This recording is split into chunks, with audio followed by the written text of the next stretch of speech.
हाँ जी, I am back.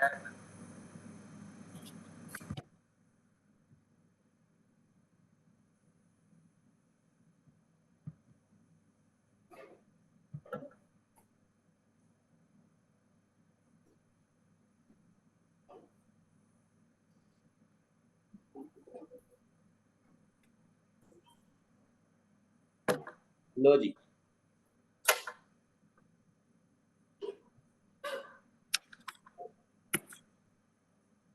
हमारा header number था 4। ओ माय गॉड, अभी स्ट्रैटेजिस्ट के बोला यार मेरी ना आउटलाइन हमेशा ही ना बड़ी लंबी बना देता हूँ मैं, और मेरा आज का मसला नहीं है, मैं 8-9 सालों से यही स्यापा है, ये संभाली नहीं जाती मेरे से आउटलाइन को।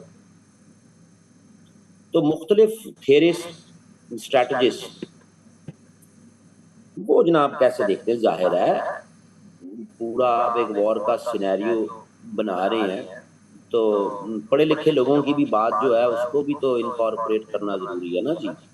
How do strategist theorist view this danger? ठीक है जी।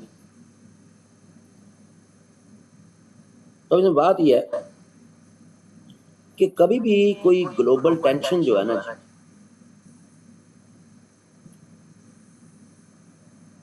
ये यकदम नहीं हो जाती।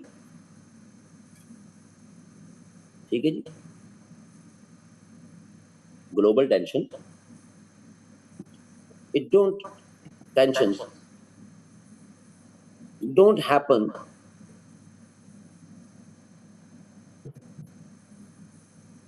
immediately। एक पूरा एक प्रोसेस चलता है। ठीक है जी।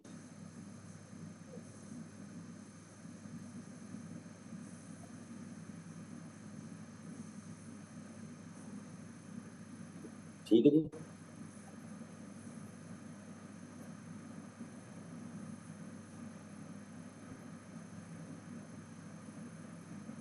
एक पूरा प्रोसेस चलता है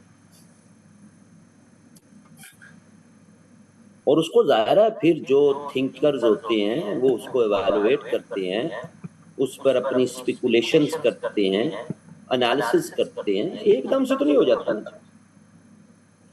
तो ये भी जो आज हमें सूरत हाल कन्फ्रंट हम कर रहे हैं 2025 में, इसको भी बहुत पहले 5-5, 6-6 डेकेड्स पहले लोगों ने इससे मिलती जुलती बातें की हुई और आज भी कर रहे हैं। मसलन एक आर्गुमेंट इसी तरह का दिया जाता है जिसको कहते हैं problem of polarity.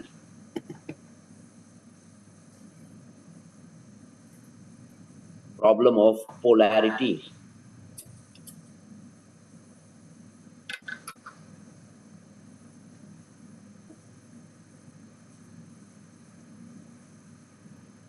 Kenneth vaults का बड़ा मशहूर थियरिस्ट है, स्ट्रैटेजिस्ट है। ये कहता बात ये नहीं है कि आज के सिनेरियो में अगर इसकी बात को हम देखें ना, वैसे तो बात ये 1970s में कर गया था, लेकिन आज के सिनेरियो में जब हम देखें, अप्लाई करें इसको, तो ये नहीं है कि चाइना में शी जिनपिंग है, वहां पुतिन है, वहां ट्रंप है, तो इन लीडर्स के फैसलों की वजह से शायद वर्ल्ड वॉर 3 हो जाए, अगर हम उसके पोलैरिटी के आइडिया को आज अप्लाई करें। ऐसा नहीं, वॉट्स कहता है कि जो स्ट्रक्चर है इंटरनेशनल सिस्टम का,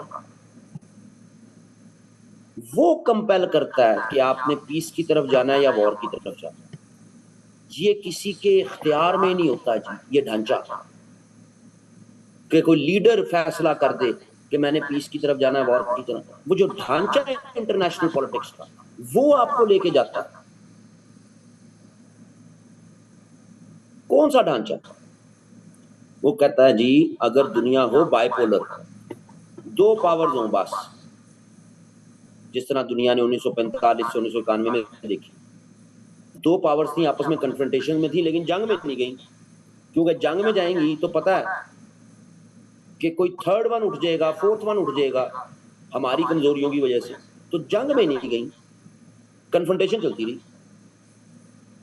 यानी सिस्टम स्टेबल रहा। इवन रशिया की जो डिक्लाइन है, जिसकी वजह से वो टूटा 1991 में, क्या वो किसी जंग की वजह से टूटा? नो, सिस्टम बाइपोलर था। ठीक है जी। आज सिस्टम बाइपोलर है? नहीं, आज सिस्टम मल्टीपोलर है। और अगर आज के 2025 के सिस्टम को देखें तो ये वैसा ही है जैसा वर्ल्ड वॉर के स्टार्ट पे, वर्ल्ड वॉर 1 के स्टार्ट पे था, जैसा वर्ल्ड वॉर 2 के स्टार्ट पे था। तो ये जो मल्टीपोलैरिटी का इशू है,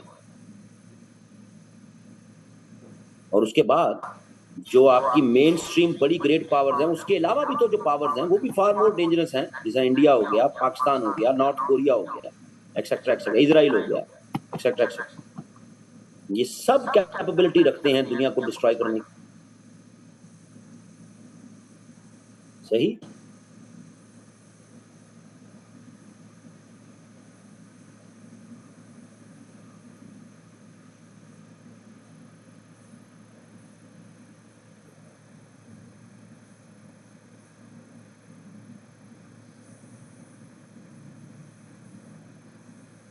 समझ आ रही है जी?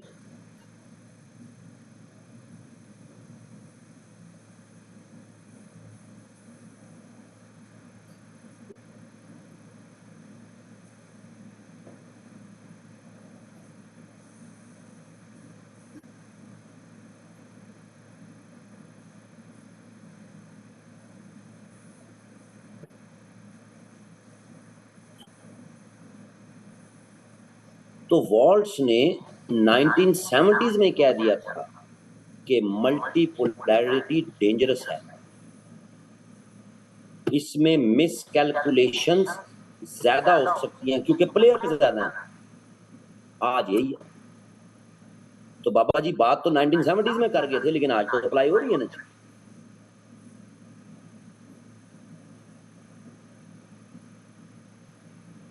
दूसरा आर्गुमेंट है जिसको कहते हैं डार्क वार्निंग। ठीक है जी।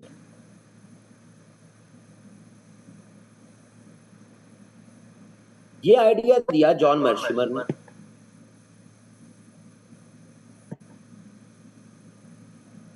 वो कहता है ये जो बड़ी पावर्स होती है ना जी, बिग पावर्स,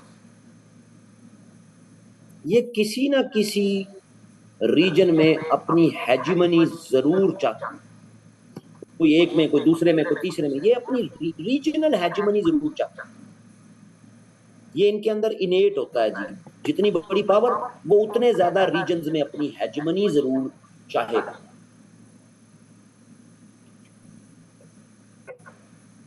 क्योंकि अगर हेजिमनी नहीं है तो उसने बड़ी पावर किसने कहना आपको?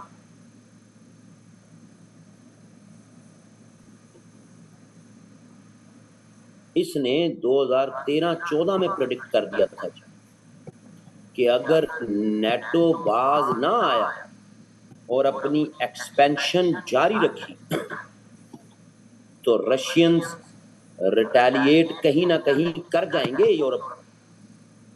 2013-14 में इसने वार्निंग दे दी थी, क्योंकि नेटो अपनी रीजनल हेजिमनी चाहता है। एक बड़ी जंग की तरफ आप चले जाएंगे।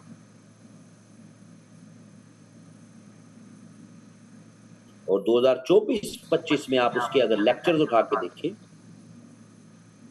तो उसके लेक्चर्स में यूएस और चाइना दोनों को वार्निंग देता है। ठीक है। यूएस और चाइना दोनों को वार्निंग देता है। बंद कर।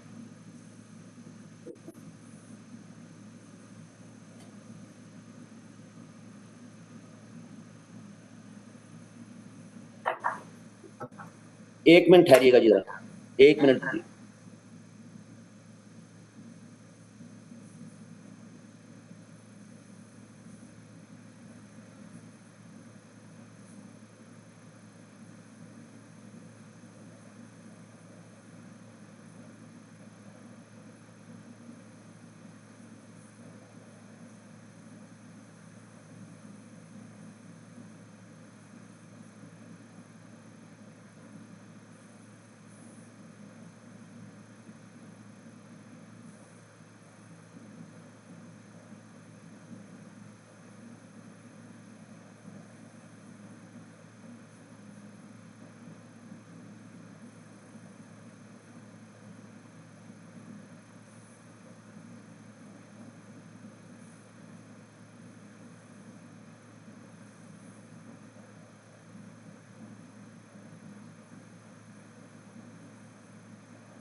जी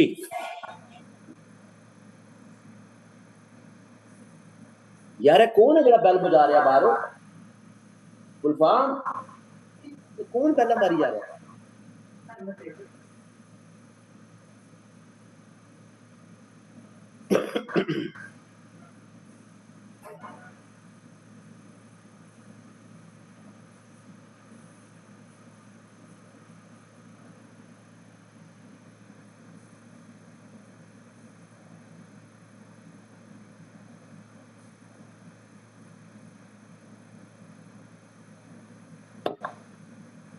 ये पा दो ये नहीं पा दो बाकी रख दो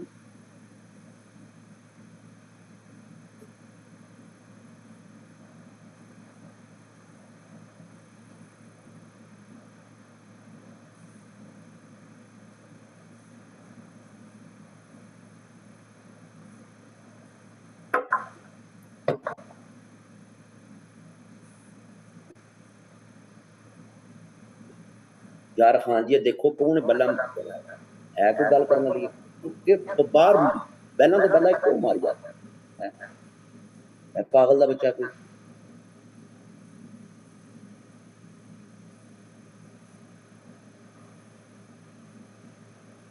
जी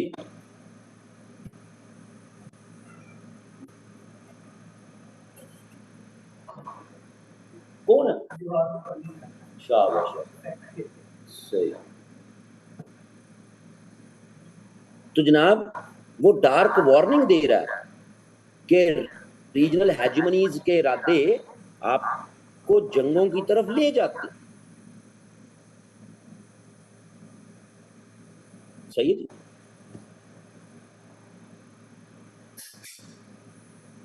फिर इसी तरह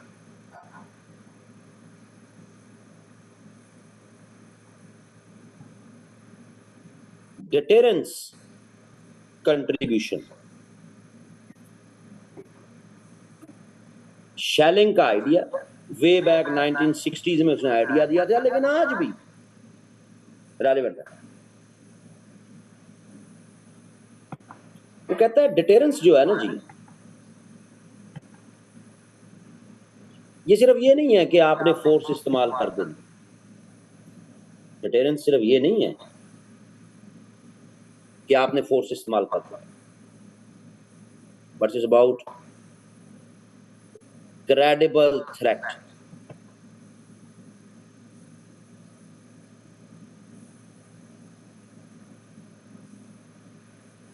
किसी एक की तरफ से भी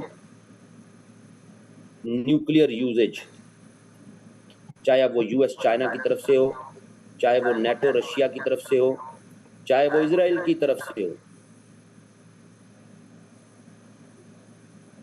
या इजराइल के किसी अलावा पार्टनर की तरफ से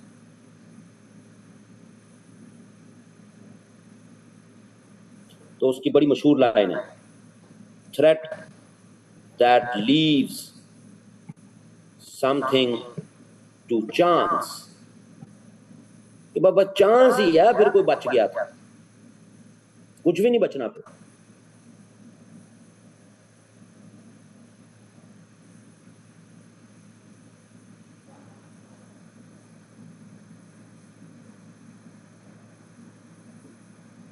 और आज भी जितनी पावर्स वन वे और दी अदर मुख्तलिफ एंगेजमेंट्स में इन्वॉल्व हैं सब न्यूक्लियर हैं एक misadventure threat that leaves something to chance बस यही होना फिर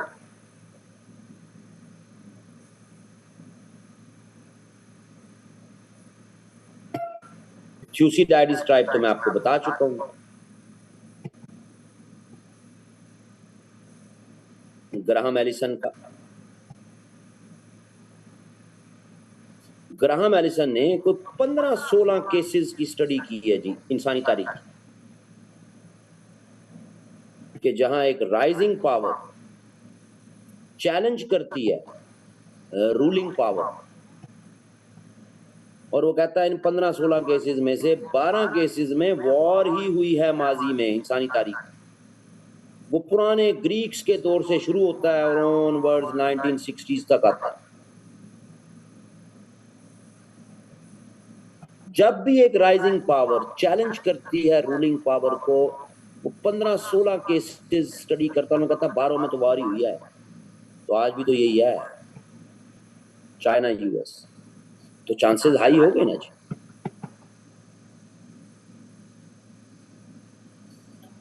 तो इन स्ट्रैटेजिस्ट, इन थेरीज के पॉइंट से ये महसूस हो रहा कि यार मुख्तारिया कम वध गया है।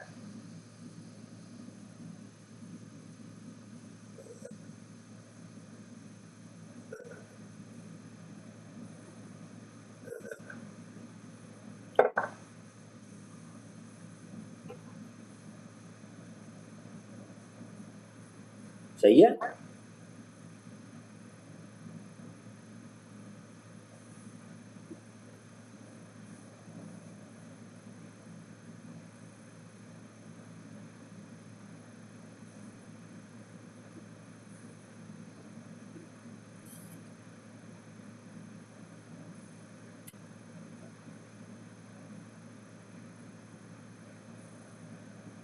क्लियर है।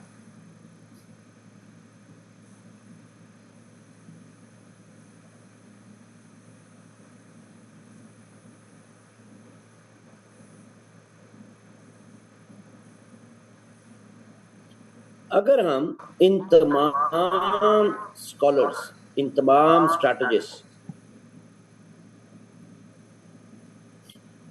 इनको हम यस कह लें कि हाँ जी ये सब ठीक है, तो एक सवाल उठता है कि कोई 1960s में बात कर गया, कोई 70s में बात कर गया, आज हमें ये क्यों लगता है? Why now? Why risk is rising? क्यों? इसलिए क्योंकि ये तमाम वजूहात मिलके एक परफेक्ट स्टॉर्म की तरफ हमें लेके जा रहा है।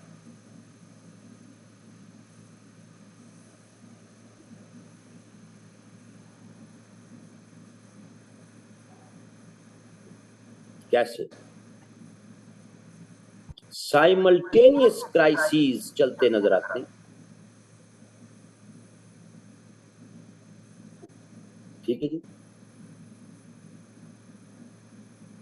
आप कोई 4-5 क्राइसिस उनकी डिटेल्स दे सकते हैं जो हमें चलते नजर आ रहा है, यानी एक दूसरे को ओवरलैप कर रहा है, तो स्ट्रैटेजिस्ट की बात साबित होती है।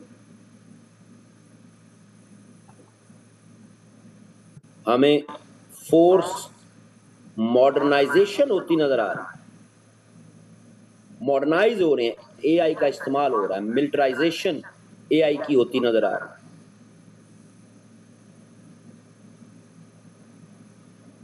1000 वॉर हेड्स तो बाय 2030 चाइना ने बना लेनी। ठीक है जी।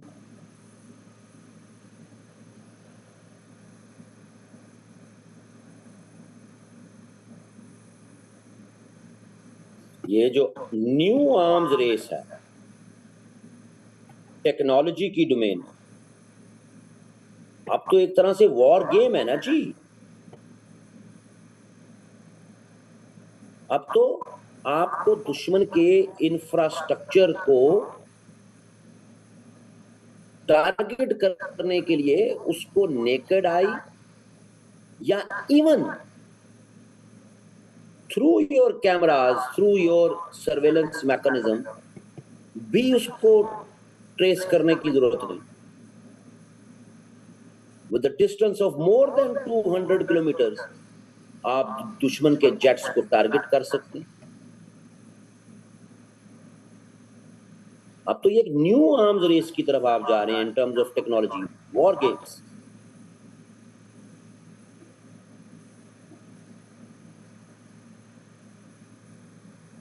सही है जी।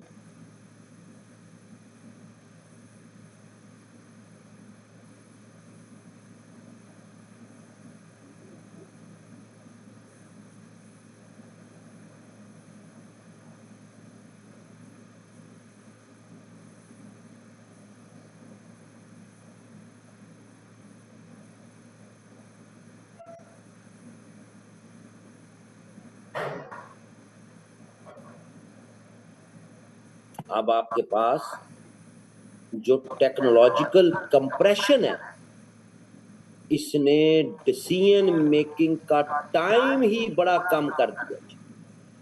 टेक्नोलॉजी ने टाइम को इतना ज्यादा कंप्रेस कर दिया।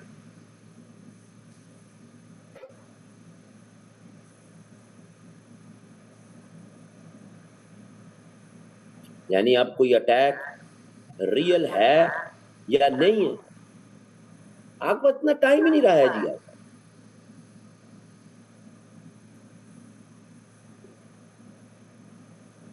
इमीडिएटली रिस्पॉन्ड करना। अब ऐसी थिक इंफॉर्मेशन फॉग डेवलप हो चुकी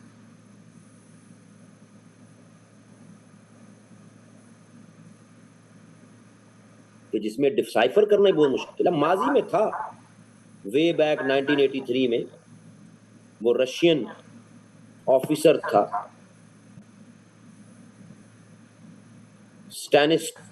स्टैनिस्लॉव पेट्रोव।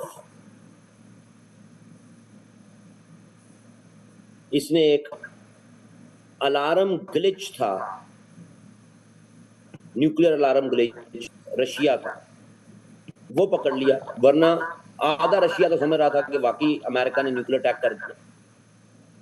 लेकिन आज ऐसा नहीं। आज एआई ड्रिवन सिस्टम्स हैं जो आपके कंट्रोल में भी नहीं। तो ये तो एक ऑटोमेटिकली ट्रिगरिंग करने वाली सिचुएशन है।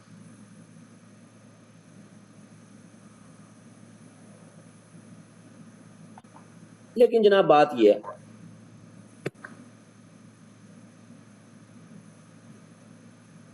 कि why world war 3 is still avoidable. तस्वीर का दूसरा रुख।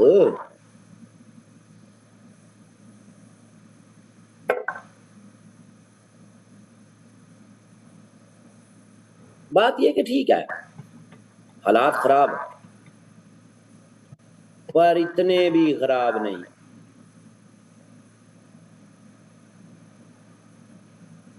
दुनिया में ऐसी स्टेबलाइजिंग फोर्सेस मौजूद हैं, ऐसे लीडर्स मौजूद हैं जो रिस्ट्रेन का मुजाहरा करते हैं,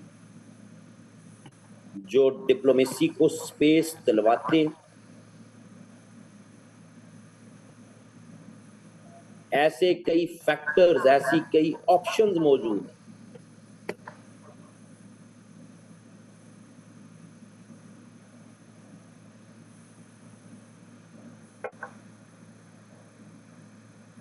सही।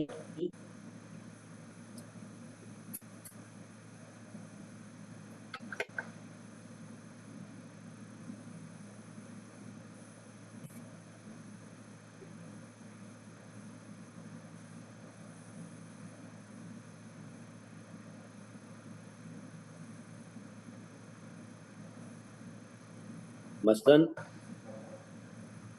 एक तो आपके पास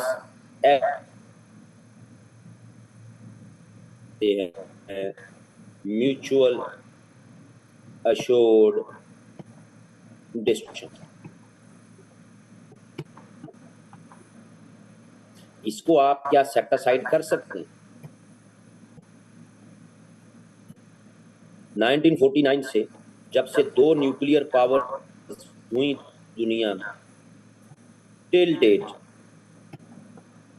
इतने ज्यादा एपिसोड्स हुए हैं, कोई 4-5 के हवाले आप दे, फिर इंडिया पाकिस्तान के हवाले आप दे दें 1998 से लेके 2025 तक। क्या एक दफा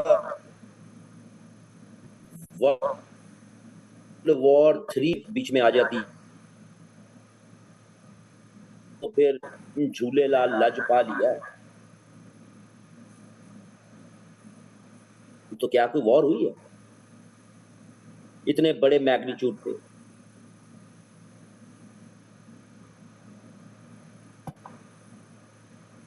हर एक को पता है बड़ी पावर को कि अब कोई विक्ट्री, एब्सोल्यूट विक्ट्री नहीं हो सकती, डैमेज होगा ही होगा। आपका दुश्मन जाते जाते भी आपको अच्छा खासा डैमेज कर जाएगा। म्यूचुअल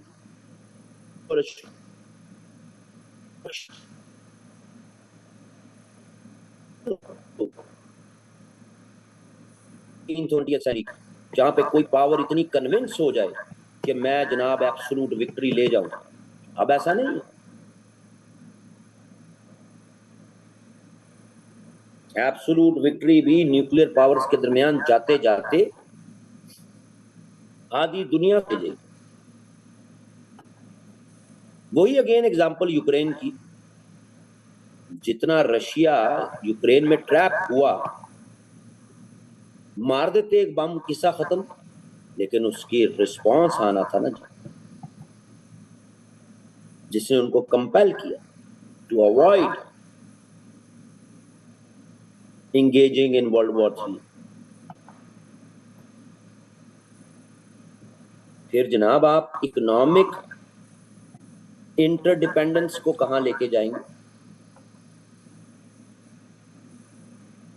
ग्लोबलाइजेशन ने दुनिया को 1914 या 1939 वाली दुनिया तो नहीं रहने दिया, जब वर्ल्ड वॉर 1 शुरू हुई थी, जब वर्ल्ड वॉर 2 शुरू हुई थी।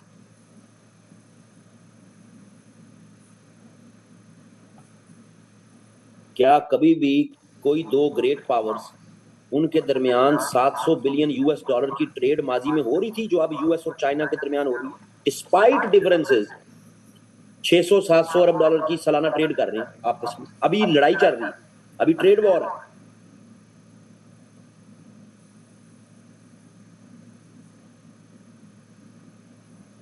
जब 700 अरब डॉलर पाकिस्तान के जीडीपी से डबल सिर्फ दो मुल्कों की तजारत है, और अभी इनके दरमियान ट्रेड वॉर चल रही है भाई।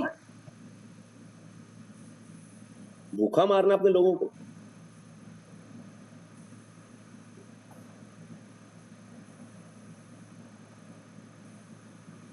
यूरोप इतना लेट रिएक्ट क्यों किया? यूरोप वॉर तो 2022 फरवरी में शुरू हुई, यूरोप आके 2023 के एंड में आके डिसाइसिव स्टेप ले रहा है, क्योंकि सारे फेज में वो एनर्जी डिपेंडेंसी में था। किसकी? रशिया की।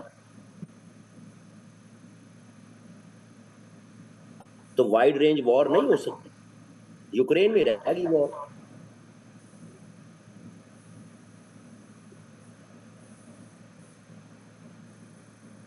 ये बात ठीक है कि 1% गारंटर नहीं है पीस की, लेकिन वॉर के चांसेस को तो कम कर दो।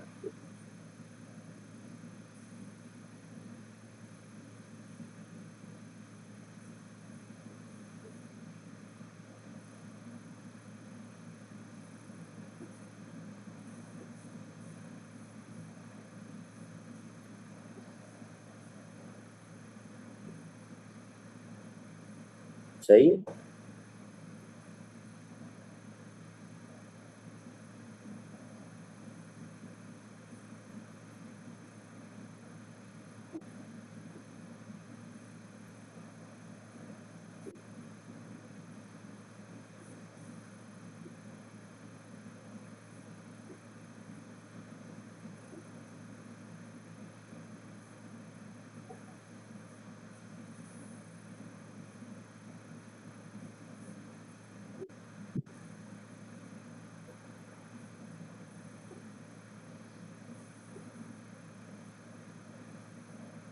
सही है।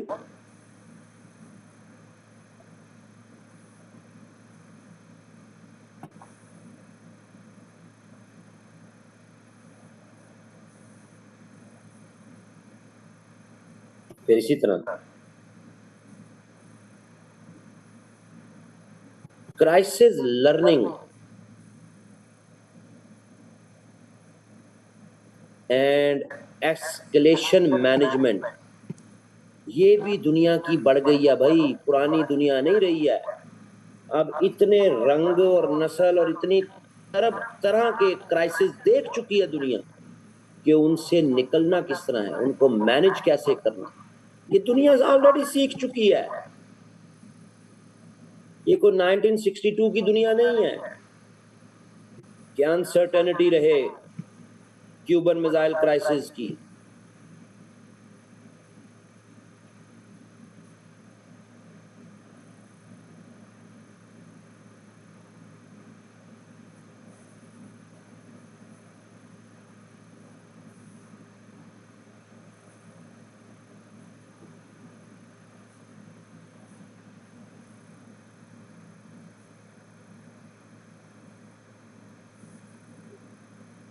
ठीक है जी।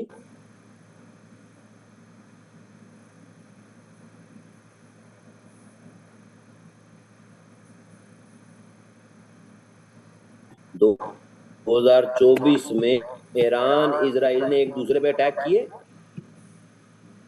पर साइमल्टेनियसली ओमान और कतर के जरिए आपस में बातचीत भी कर रहे थे साथ साथ।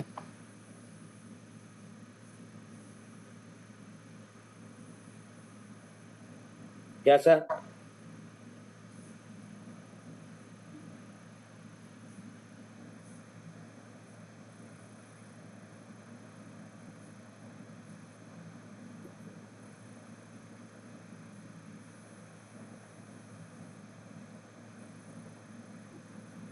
नेटो, रशिया इनडायरेक्टली यूक्रेन में लड़ रहे हैं, ब्लैक सी की तरफ नहीं गए दोनों के स्केल वहां पे ले जाए वॉर का, क्योंकि पता है ब्लैक सी में बात गई तो पॉइंट ऑफ नो रिटर्न आ जाना। आज की ग्लोबल ओपिनियन वेटेज रखती है जनाब।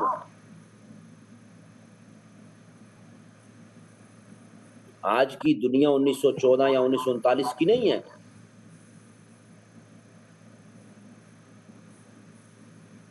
आज दुनिया एक ग्लोबल विलेज है।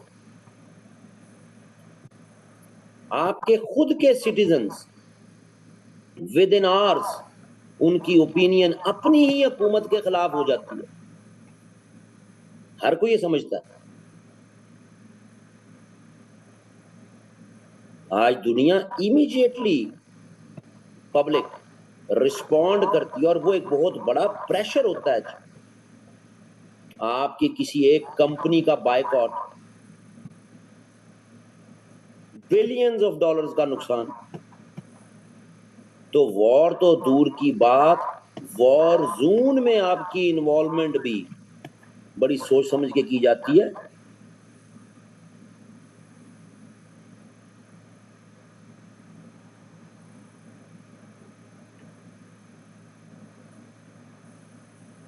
तो बात ठीक है कि ये जितनी भी हमने इस हेडर में बातें की हैं, ये कोई गारंटी नहीं है कि इससे पीस ही रहेगा, लेकिन ये तो है ना कि वॉर के चांसेस तो रिड्यूस्ड है ना जी।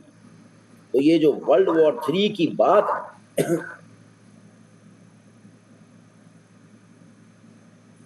ये बहुत बड़ी स्पेकुलेशन है जी। सिस्टम प्रॉब्लम्स हैं उसमें, पर कलैप्स नहीं किया। वर्ल्ड वॉर 3 एक रिस्क हो सकता है, लेकिन उसको मैनेज किया जा सकता है जी, और हो भी रहा है।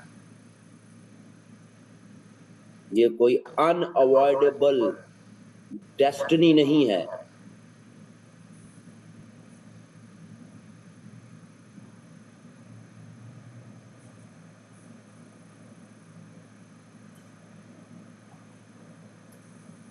अब आते हैं फिर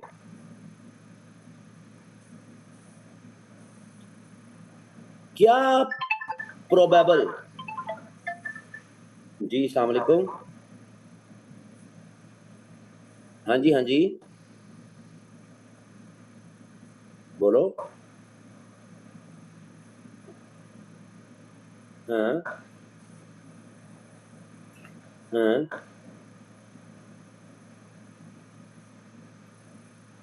हाँ, हाँ,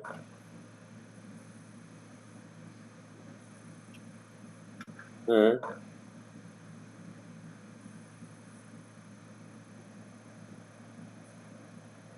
हाँ, बस ठीक है। हाँ बस ठीक। ये आवाज गूंज रही क्यों है तेरे मोबाइल है? अच्छा बस ठीक है।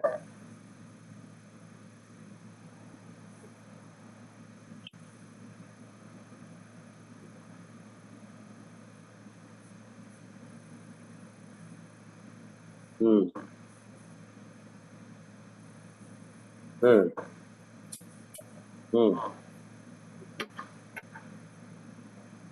ठीक है। ठीक है बस ऐसी कर दिया।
जी सॉरी।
जी तो प्रोबेबल फ्यूचर क्या है जी? कहाँ लेके जाएगी ये दुनिया की रेखा हमें?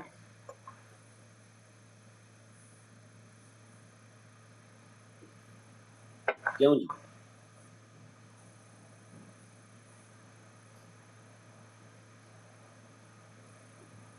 तो बात ये है जी कि ये जो आपका इंटरनेशनल सिस्टम है ना जी, ये इन स्टेट ऑफ फ्लक्स है। तो क्लैरिटी क्लूटी को नहीं है कि जंग हो जाएगी या नहीं होगी। इन स्टेट ऑफ फ्लक्स। इसका जो फ्यूचर है वो भी कोई फिक्स नहीं है।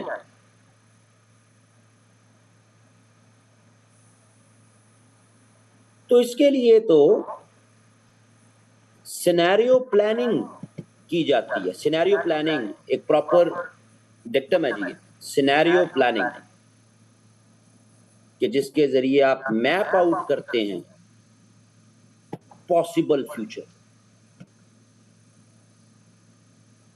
और स्ट्रैटेजिस्ट या जो बेस्ट इंटरनेशनल पब्लिकेशंस हैं, मैगजीन्स हैं, जैसे कि नेशनल इंटरेस्ट हो गया, फॉरेन अफेयर्स हो गया, ठीक है जी, अटलांटिक काउंसिल हो गया, एक्सेट्रा,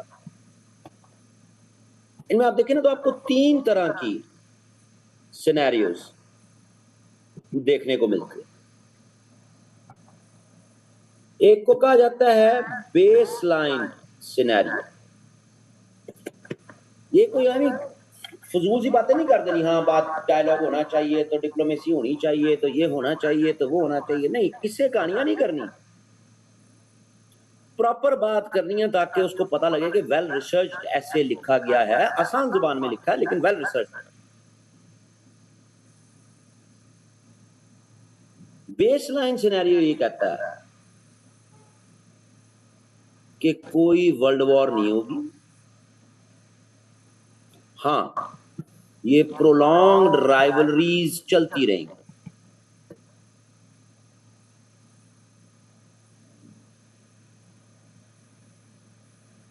यूरोप में अगले 3 से 5 सालों का जो ये मैप है कि नो पीस, पीस नहीं होगा, कोई डिसाइसिव विक्ट्री या डिसाइसिव डिफीट नहीं होगी,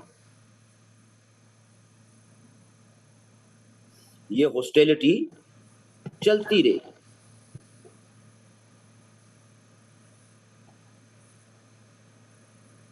Indo Pacific, China pressure exert करता रहेगा बट किसी भी तरह की फुल इन्वेजन नहीं करेगा, क्योंकि अगर की तो वो तो वॉर हो जानी है भाई, तो एक प्रेशर बना के रखेगा। मिडिल ईस्ट रीजन इसी तरह वॉलेटाइल रहेगा और ये जो साइक्लिकल अनसर्टेनिटी है और जो एग्रेशन है इजराइल का, ये चलता रहेगा with temporary truce.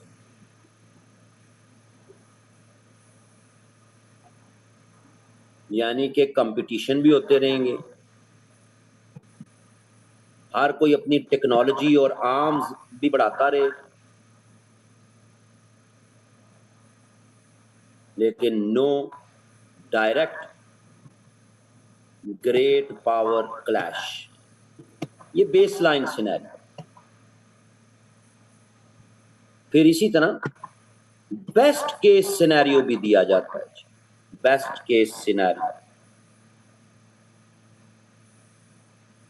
Best case scenario क्या है?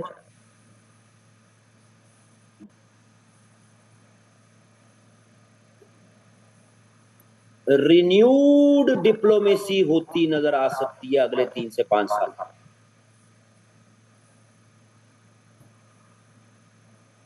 आर्म्स कंट्रोल का रिवाइवल हो सकता है यूएस और रशिया के दरमियान। कोई भी न्यू रेजीम आर्म्स कंट्रोल की आ सकती है और चाइना भी उसको ज्वाइन कर सकता। चाइना ने अपने इस जो इंडिपेंडेंस डे है इस पे जिस तरह अपनी मिलिट्री माइट का मुजाहरा किया है, तो China is calling for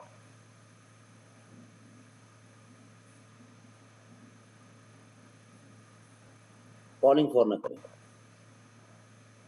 China is inviting major stake holders कि अब कोई भी आर्म्स कंट्रोल करना है तो उसमें चाइना को भी इन्वॉल्व रखा जाए। अब एक बड़ी पावर रिकॉग्नाइज हो जाते हैं।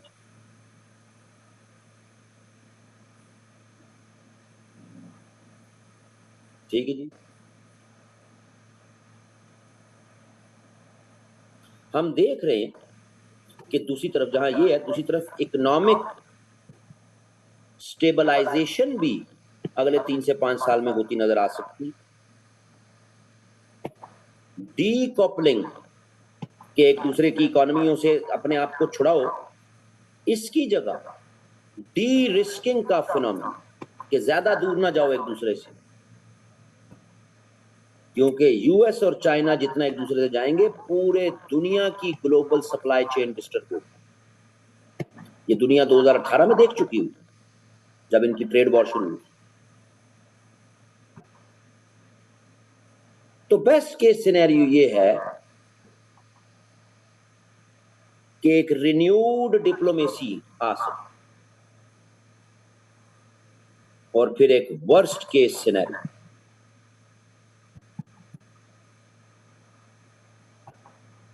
वो वही है जी, कि अगर ओवरलैपिंग क्राइसिस, इसमें एक मिस्टेक एग्जैसरबेट कर सकती है, ये बहुत ही नाइटमेयर होगा जी of 21st century.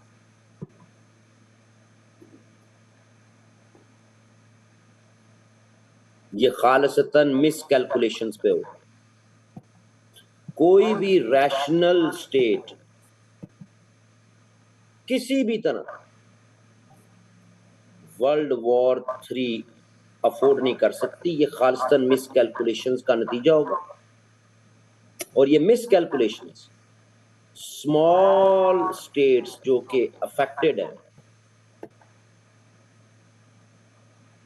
either from Middle East, either like Taiwan, either like Ukraine, इनकी तरफ से जनरेट हो सकती, क्योंकि ये सबसे ज्यादा इनसिक्योर है। इनकी तरफ से जनरेट होने वाली मिसकैलकुलेशंस वो ग्लोब को प्रॉब्लम्स की तरफ ले जा सकते। तो क्या पॉलिसी रिकमेंडेशंस आप दे सकते हैं? वो समझ आ रही है? Hello,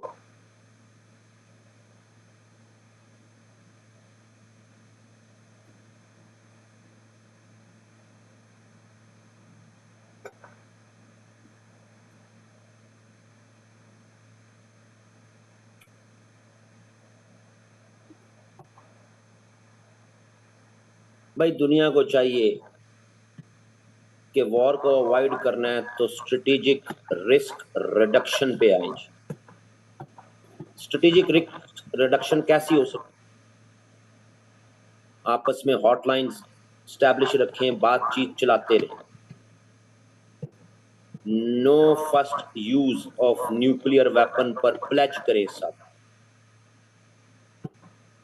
military to military talks बड़ी पावर्स या रीजनल पावर्स उनके दरमियान होती रहे। ये आसान बात है,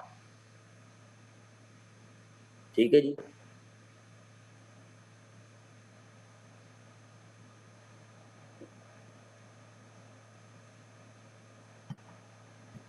कंट्रोल्ड कंपटीशंस करें जी, अनब्रिडल्ड एंड कंट्रोल्ड कंपटीशंस ना करें।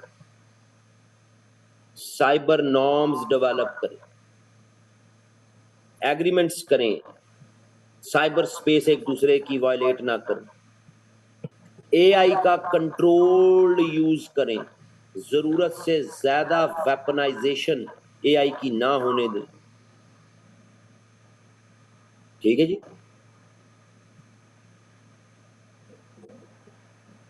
लिमिटेड वेपन कंट्रोल मैकेनिज्म बनाए, खास तौर पर जो आज की नई टेक्नोलॉजीज आ गई जैसे हाइपरसोनिक मिसाइल्स, ठीक है, AI enabled attacks,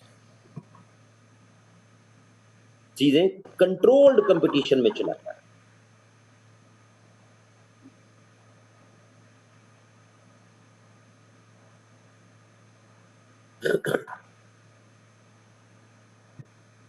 major powers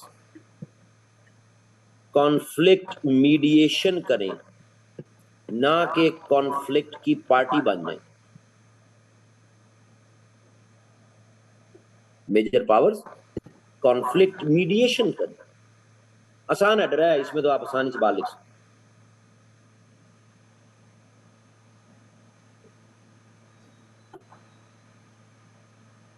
respect the strategic autonomy of opponents। जिस तरह इंडिया पाकिस्तान के केस में भी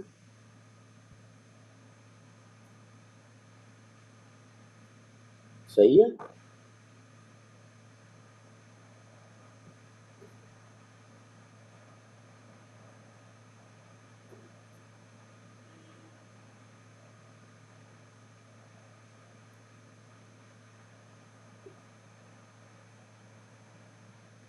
एक दूसरे की स्ट्रेटेजिक ऑटोनॉमी की रिस्पेक्ट करें, इतना कॉर्नर्ड ना होने दें अपने ओपोनेंट को कि your opponent is left with no option.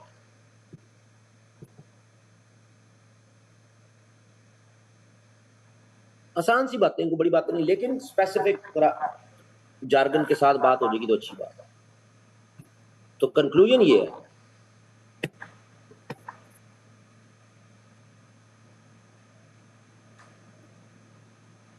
कि वर्ल्ड मस्ट अंडरस्टैंड कि जो हिस्ट्री है ना जी, वो रिपीट तो करती है अपने आप को, history repeats itself but with variations. और आज की जो दुनिया है ये 1914 की वर्ल्ड वॉर 1 वाली या 1939 की वर्ल्ड वॉर 2 वाली नहीं है, ये वेरिएशन में है। आज की दुनिया के जो एक्सकेलेशन इंजन्स हैं, पोटेंशियल एक्सकेलेशन इंजन्स जो आपको लड़ाई की तरफ ले जा सकते हैं, वो ज्यादा पावरफुल हैं, ज्यादा डेंजरस हैं। उनको डी एस्केलेट करने के लिए उतना ही पोटेंशियल चाहिए।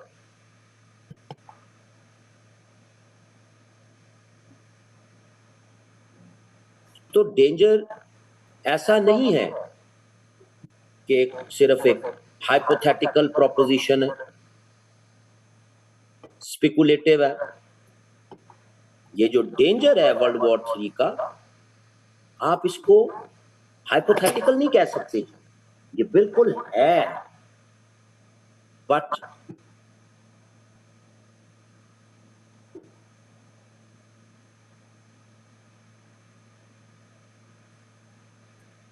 सिस्टम में इतनी कैपेसिटी है को वो इसको कंट्रोल कर सकते।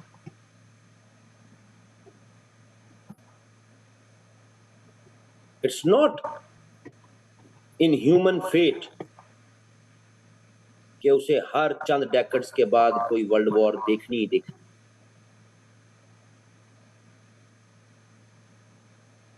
रिस्क है पर उसको मैनेज करने की जरूरत है, not to be feared.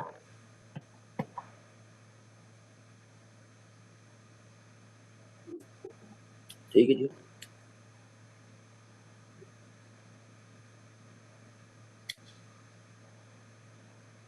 Sir no first use policy official stance के अगेंस्ट नहीं होगी। शिरादरी साहब, आखिरी दफा आपको गंदी गाली किसने निकाली थी बेटा, और कौन सी गाली थी?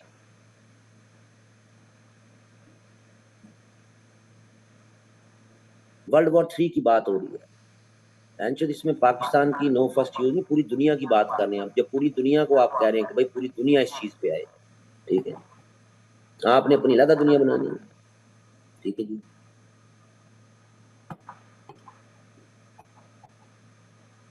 वर्ल्ड वॉर 3 लिखें फॉरेन अफेयर्स की वेबसाइट पे, वर्ल्ड वॉर 3 का वर्ड लिखें एशिया टाइम्स ऑनलाइन की वेबसाइट पे, वर्ल्ड वॉर 3 का टर्म लिखें नेशनल इंटरेस्ट, कहानियां मिल जाएगी। उन कहानियों की एग्जाम्पल्स गूगल से लें एआई से ले, एआई से मिलने वाली एग्जांपल्स को वेरीफाई कर लें। गूगल की एग्जांपल वेरीफाई करने की जरूरत नहीं, ऐसे तैयार कंटेंट है ना भाई।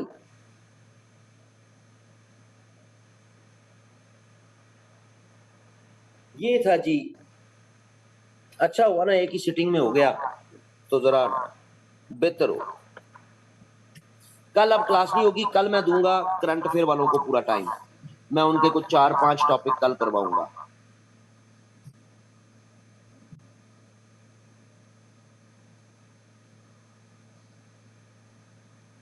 तो कल पागलों की तरह मैसेज ना करते फिरना कि क्लास है, क्लास है, क्लास है।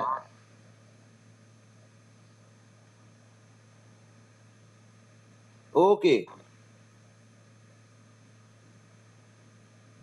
ये शेख साहब आपने भी गंदी गाली खानी मेरे से कल यार।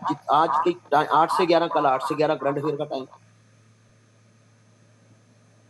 सेकंड ईयर का रिजल्ट हमने पोजीशन होल्डर 17 को अनाउंस हो जाएंगे, रिजल्ट 18 को।